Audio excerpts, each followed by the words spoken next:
Assalamualaikum warahmatullahi wabarakatuh. Saya Nur Fatin Syuhada binti Zamir bernama metrik A177668. Pada hari ini saya akan membentangkan mengenai wacana wanita Nusantara dalam memperkasakan ummah. Tokoh yang dipilih adalah Ustazah Isfadiah Muhammad Dasuki. Antara isi kandungan yang akan saya bentangkan adalah yang pertama, pengenalan, yang kedua, latar belakang tokoh, yang ketiga, sumbangan dan penglibatan Ustazah Isfadiah dalam gerakan Islah dari sudut penghasilan buku, ceramah dan motivasi dan aktiviti kebajikan, dan yang terakhir sekali adalah penutup. Baiklah, saya akan mulakan dengan pengenalan. Dikenali sebagai pendakwah selebriti dan sering bersiaran di kaca televisyen, nama Ustazah Isfadiah Muhammad Dasuki sememangnya tidak asing lagi dalam kalangan masyarakat moden Islam pada masa kini. Beliau merupakan graduan dan bekas pensyarah di Universiti Islam Antarabangsa Malaysia atau UIAM. Beliau sering menjadi tetamu jemputan di radio dan televisyen, terutamanya dalam topik keibubapaan dan fit wanita seperti di TV Al-Hijrah, TV9 dan Radio Ikim. Beliau juga banyak menulis dan menyunting buku-buku yang berkaitan dengan pendidikan kanak-kanak dalam Islam. Kini, beliau aktif dalam mengendalikan seminar dan program khususnya keibubapaan. Kesungguhan beliau dalam melakukan dakwah wajar dicontohi oleh segenap lapisan masyarakat.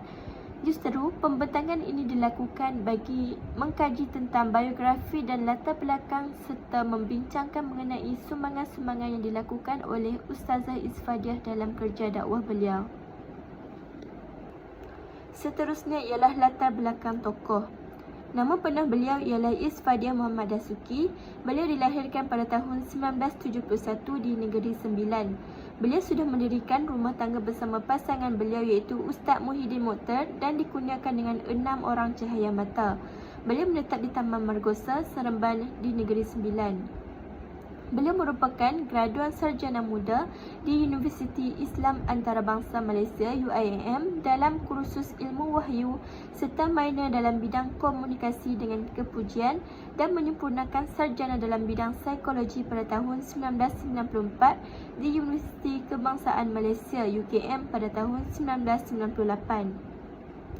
Beliau merupakan bekas guru di Sekolah Menengah Agama Hishamuddin Kelang pada tahun 1998 sehingga 1999 dan pernah bertugas sebagai seorang pensyarah di Pusat Pengajian Asasi CFS Universiti Islam Antarabangsa Malaysia UIAM Petaling pada tahun 2000 sehingga tahun 2013 di Jabatan Wahyu dan Sains Kemanusiaan IRKHS. Penguasaan beliau dalam bidang tersebut membolehkan beliau menganalisis isu-isu dari perspektif Barat dan Islam. Beliau juga mampu mengajar dalam kedua-dua bidang iaitu pengajian Islam dan mata pelajaran sains kemanusiaan. Sepanjang tempoh perkhidmatan, beliau telah menjawat jawatan sebagai Pengetua Kolej Kediaman Pelajar Siswi untuk tempoh lebih daripada 8 tahun. Beliau berperanan sebagai penasihat dan pembimbing kepada pelajar, sama ada pelajar bermasalah maupun pelajar cemerlang dengan harapan dapat menyerlahkan potensi pelajar. Beliau juga berperanan sebagai pembimbing fellow di kediaman pelajar. Selain daripada kemahiran dalam bidang akademik dan bimbingan pelajar, beliau juga merupakan pengamal bertauliah Neuro-Linguistic Programming NLP International pada tahun 2011, Impact System Coach 2011, Timeline Therapy Practitioner 2011 dan Professional Hypnotherapist pada tahun 2011. Beliau juga merupakan penceramah bertauliah di Jabatan Agama Islam Selangor JAIS.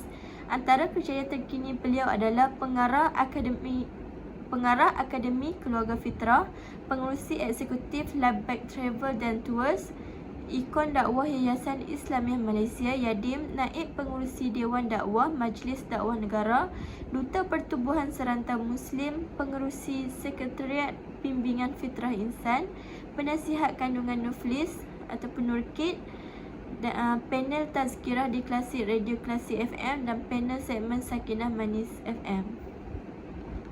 Seterusnya saya pergi kepada sumbangan dan penglibatan Ustazah Isfadiah dalam gerakan Islah.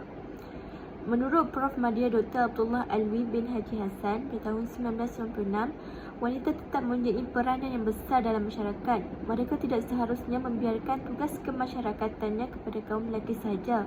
Hal ini kerana apabila disebut masyarakat Islam, ianya bererti ummah Islamiah sebagaimana yang diistilahkan dalam Islam.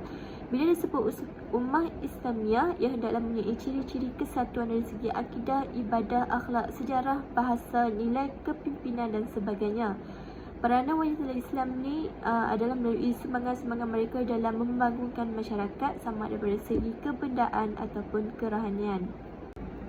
Antara sumbangan Ustazah Isfadiah melalui sudut penghasilan buku adalah panduan mudah bijak parenting iaitu Fahami Anak, panduan keluarga bahagia iaitu Syurga Duniaku, Al-Maksurat, kumpulan wirid dan doa terbaik keluarga dan buku garis panduan pelaksanaan ibadah kurban. Seterusnya ialah 365 tips didik anak gaya Nabi, buku bijak parenting, buku 365 tips didik anak remaja, dan beliau juga melakukan penyuntingan buku melalui buku siri Tarbiyatul Aulad fil Islam.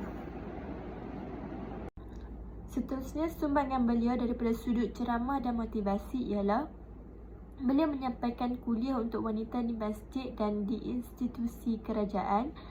Beliau tampil di kaca televisyen dan radio semenjak tahun 2002, menjadi juri tetap program reality televisyen Solehah di TV Al-Hijrah pada tahun 2011 sehingga 13 episod.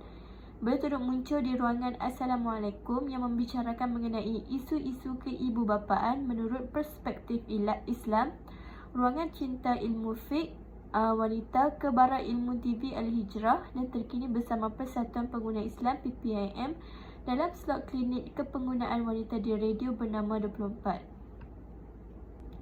Selain itu, beliau turut muncul di media lain seperti rancangan Tanyalah Ustazah TV9, Fiqh Wanita TV3, Bismillah TV3, Mushkil Muslimah Astro Oasis, Salam Muslim Astro Oasis, Himpunan Murabi Astro Oasis, Road to Umrah Astro Oasis dan Anda Mushkil di TV3. Selain itu, beliau turut bersiaran di Radio IKIM, radio bernama dan Sinar FM, National FM dan Klasik FM. Beliau turut aktif dalam kerja-kerja dakwah, latihan, bimbingan remaja, kepimpinan, kekeluargaan dan perundingan psikologi Islam dalam program-program motivasi sejak tahun 1995 lagi. Beliau juga merupakan seorang panel forum dan penceramah di peringkat negeri, negara dan antarabangsa. Beliau mengendalikan kelas bimbingan keibubapaan dalam Islam menerusi bijak parenting yang dibawakan oleh Akademi Keluarga Fitrah yang dilakukan secara atas talian. Beliau turut menghasilkan klip audio parenting checklist iaitu Himpunan Panduan Keibubapaan bersama Ustazah Isfadiah yang bertujuan untuk menyemak cari didikan ibu bapa. Seterusnya, sumbangan beliau daripada sudut aktiviti kebajikan ialah kebiasaannya beliau dan keluarga akan melakukan aktiviti kebajikan dengan melawat orang-orang tua, anak yatim dan membantu orang-orang gelandangan. Dari situ, beliau dapat memupuk sikap tolong-menolong dan secara tidak langsung akan mendedahkan kepada anak-anaknya tentang nilai kasih sayang dan prihatin kepada insan yang kurang bernasib baik. Jika ada waktu yang lapang pula, beliau dan suami akan bawa anak-anak bercuti bagi melihat suasana di tempat orang bagi memastikan mereka bersyukur dengan setiap nikmat yang mereka perolehi pada hari ini. Akhir sekali ialah penutup. Menurut Mustafa bin Abdullah pada tahun 2010, beliau mengatakan bahawa ulama Islam menggunakan pelbagai pendekatan bagi menjalankan misi Islahnya membentuk intelektual dan jati diri orang-orang Melayu. Justeru mereka menggunakan sepenuhnya peluang yang ada untuk mencapai objektif perjuangannya. Keyakinan mereka adalah kefahaman yang betul tentang hal-hal agama adalah asas yang akhirnya dapat membentuk kehidupan yang sempurna. Begitu juga dengan Ustazah Isfadiah Muhammad Dasuki yang menggunakan kepakaran dan pengalamannya dalam usaha dakwah beliau. Pengalaman beliau yang banyak dalam bidang tersebut digunakan sebaiknya melalui sumbangan beliau dari sudut ceramah, motivasi, suntingan penghasilan buku dan sebagainya. Beliau sangat aktif menjalankan kerja dakwah beliau melalui pelbagai platform sama ada di kaca televisyen, stesen radio secara langsung ataupun secara tidak langsung. Oleh itu, beliau memang layak dijadikan contoh dan tauladan kepada masyarakat masa kini, terutamanya menjadi inspirasi buat para wanita. Sekian, setakat itu sahaja pembentangan daripada saya. Terima kasih.